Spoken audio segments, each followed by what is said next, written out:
একটা মারাত্মক অভিযোগ। আমি বলি যে নাগরিক কমিটি দিয়েছে, সে আপনারা জানেন ব্যবসা ইউনিয়ন দ্বারা ছিল, ও যাকে তাকে মেসেজ করে টাকা চাইছে 70,000 80,000, এফআইআর করতে গেলে বলছে 5,000 টাকা নিয়ে এসো। এটা আমি অলরেডি এসপি কে জানিয়েছি, আমি আজ থেকে 2 মাস আগে এসপি কে জানিয়েছি ওর সম্বন্ধে। কালকে সিঙ্গিতে একটা ছেলেকে হাতটা 6টা টুকরো হয়ে গেছে, রটে করে মেরেছে, যারা মেরেছে তাদের কাছ থেকে টাকা খেয়ে নিয়েছে।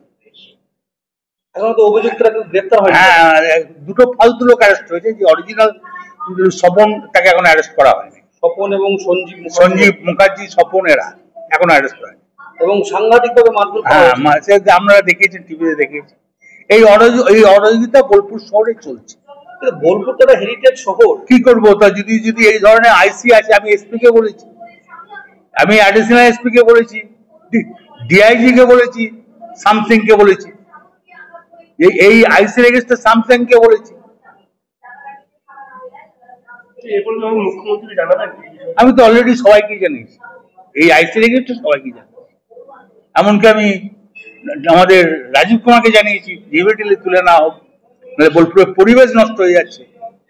তারপরে রাত্রি 12টার সময় ও যেসব জায়গাতে আড্ডা করে সেগুলো শুনলে অবাক হয়ে যাবে। সেটা তো পুলিশের ডিআইবি আই তারা খবর নিয়ে নেয় কি করে, কোনো ডেপুটেশন দিতে পারি না, কারণ আমাদের মুখ্যমন্ত্রী পুলিশ মন্ত্রী, এটা আমাদের পক্ষে হয় না। সাধারণ মানুষকে দিলে আমরা মানা করি। বোলপুরের বাসিন্দারাই এটা করেছে।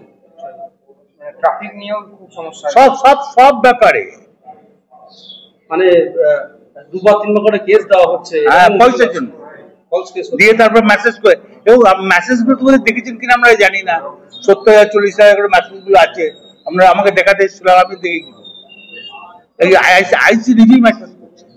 বোলপুরের পরিবেশ তো এরকম ছিল না, এটা এই আইসিএসি নষ্ট করে দিল। তারপরে সব থেকে নেশাখোর বেড়ে যাচ্ছে, ক্ষতি হয়ে যাচ্ছে, আর চিন্তায় হচ্ছে, এগুলো কিচ্ছু ছিল না বোলপুরে। রাজনৈতিক ভাবে কোনো ইন্ধন রয়েছে বলে মনে করেন? না, কোনো ইন্ধন নেই, আমরা দেখছি। রাজনৈতিক ভাবে কোনো ইন্ধন থাকা উচিত নয়, থাকবেও না।